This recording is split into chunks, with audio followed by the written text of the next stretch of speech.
In a world that demands innovation, the Philippines had found itself at the bottom of the global race for scientific and technological progress. The latest OECD PISA report places us at the bottom 3 out of 81 countries in the science. But why? Why are our students, our future, struggling to grasp the very tools that shape tomorrow? Hello everyone, welcome to our channel. Today is a deep dive into the pressing issue here in the Philippines, our weak science and technology in education and governance. We will explore different systematic problems such as lack of institutional support, outdated curriculum, and the underuse of technology in classrooms and public services.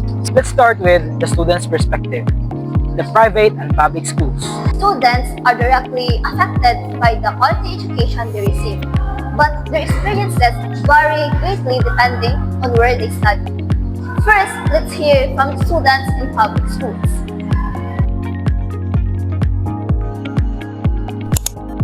I would describe the quality of science education in my school as not very satisfactory, as the teachers are showing that they have not mastered the topic yet. And as for the laboratory experience, I have not experienced any laboratory work yet. The science education in school was okay, but we didn't have enough facilities to do experiments. Most of the time, we just read the lessons and memorize facts. We didn't get to try the experiments ourselves, so it was hard to fully understand some topics, as I think science would be interesting if we had more hands-on activities.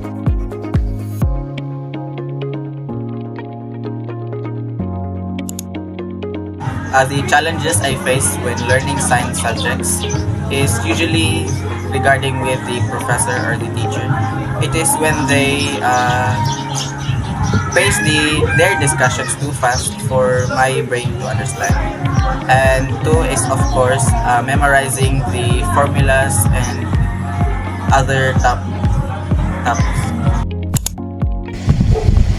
I think one of the main challenges I face when learning science subjects is understanding difficult terms and concepts, especially when they are explained only through reading. It's also hard when there are no experiment or visual aids to help me see how things work.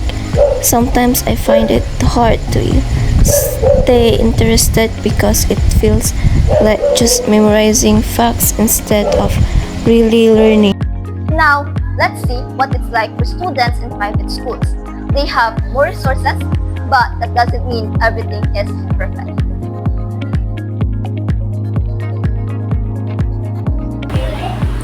I would rate it as effective and well equipped.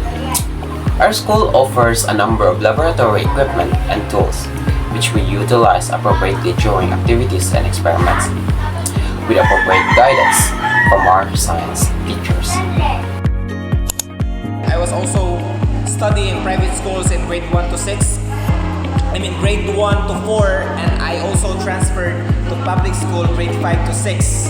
But it was already evident that even the lower years, grade 1 to 4, we were able to utilize, our teacher rather were able to introduce different like microscope. We are introduced, however, in grade 5 and 6, the school rather have no materials. No, there's no materials literally. Grade 5, I think grade 5 and 6 focuses on the what you call a little deeper science, but that requires some experimentation and practical applications. But it was not demonstrated, okay? Because like what I said, there were no materials that's why the teachers just provided assignment, quizzes, and other non-standardized tests. Private school students generally have better access to science facilities, like labs, equipment, and computers. Public school students, meanwhile, face significant gaps that limit their full engagement in science and technology education. Still, both groups voice frustration over the lack of real-world applications and overemphasis on memorization. Let's take a look at the higher education setting. One might expect that colleges, especially state colleges, would offer training in science and technology, but in many institutions, that isn't the case. Take Lapu-Lapu City College, for example. Despite being a large and rapidly developing state college, it currently does not offer science-related degree programs. A student from the Bachelor of Science in Industrial Technology program shared that even in tech courses, they lack access to functioning computers and feel their department is often deprioritized. Wala problema siguro sa pagpunta kay sana pag not enough materials na magamit na mo. So siguro kuan nang dili kayo sa ako lang naman ko papunta sa ako lang dili kayo matagal-tagal ang IT ta po para sa pang department. So This highlights a deeper issue. How can we prepare future scientists and technologists without a firm commitment to foundational support? Despite the challenges in science and technology education, there is still hope. Change is not just necessary, it's possible. Meanwhile, Singapore leads by example with its robust STEM pipeline. From primary to university level, science and technology are deeply integrated across subjects. And the government invests heavily in the modern labs and research exposure even at the early grade levels. This shows what can happen when a country prioritizes STEM for national development. Let's take a cue from Japan, a consistent top performer in a PISA science assessment. Their success is built on a culture of continuous teacher training and deep conceptual learning.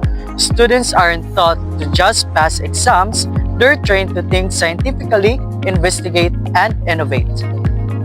Singapore and Japan prove that early STEM learning and continuous teacher development fuel innovation and success. By investing in hands-on education and empowering teachers, supported by institutions like ASTAR and methods like Chokyo Kenkyo, the Philippines can unlock its full potential. If we combine global models with local insights, we can transform science and technology education not just in elite schools but also all communities. We've heard from students, it is clear. We need to act now. Weak science and technology education is not just a school problem, it's a national one. If we want a better future, we need better foundation. This has been Week STEM Education, a closer look to science and technology in the Philippines. Don't forget to comment your thoughts below on how we can improve our STEM education here in the Philippines. Thanks for watching and see you next time.